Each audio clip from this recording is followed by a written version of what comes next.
Хэдийгээр гаргасан шийдвэрээ бид эргэж харж байгаа ч гэсэн Улаанбаатар хотод тодорхой ажил төсөл арга хэмжээнүүдийг төрийн албан агчтайгаа нийлээд зохион байгуулж байгаа. Үүний үр дүнг нийслэлчүүд бүгдээр харж байгаа. Авто замын салбарт гарсан тодорхой шинжилгэүүдийг бид харж байгаа.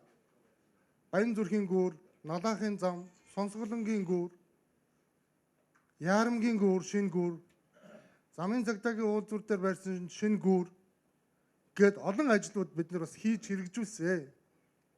Агаарын бохирдлын эсрэг авч хэрэгжүүлж байгаа арга хэмжээг нийслэлчүүд бүгдээр харж мэдэрч байгаа. Ер нь альва тулгымцсан асуудлыг шийдвэрлэхэд хувийн хэмжлийн оролцоог илүү сайн хангаж өгөөд гадаад дотоодын хөрөнгө оруулагчдыг ураад иргэдтэйгээ хамтарчиж энэ тамийн тогооноосоо бид нар салнаа. Хүмүүс ярьж байна. Зарим нэг төлөөлөгч нар бухимдж байна. Магадгүй. Тийм. Муу буруу жишг тогтчихгүй гэж болгоомжилж байна. Магадгүй. Би зөвшөөрч байна. Тийм.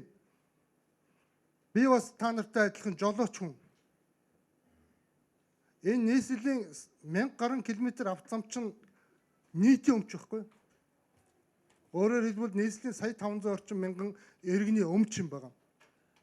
Энэ замыг намайг одоо ашигласныхын төлөө намайг одоо энэ нийслэлийн сая 500 иргэн жолооч одоо та хураамж төлөө л гэсэн. Тэгээ би тэгэх ёстой байна. Нийтийн эрх ашигын төлөө би энэ хураамжийг төлөх ёстой байна гэж ингэж л ойлгосон шүү.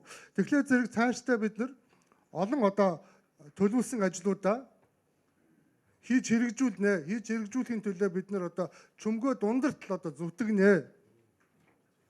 Хэдийгээр авто замын хураамжаас цуглуулах гэсэн орлогоо тодорхой хэмжээгээр бууруулад өөр их үүсвэрүүдээс энэ ажлуудыг одоо хийнэ гэж зорж байгаа засаг дарга түүний багийнханд одоо бас амжилт хүсье.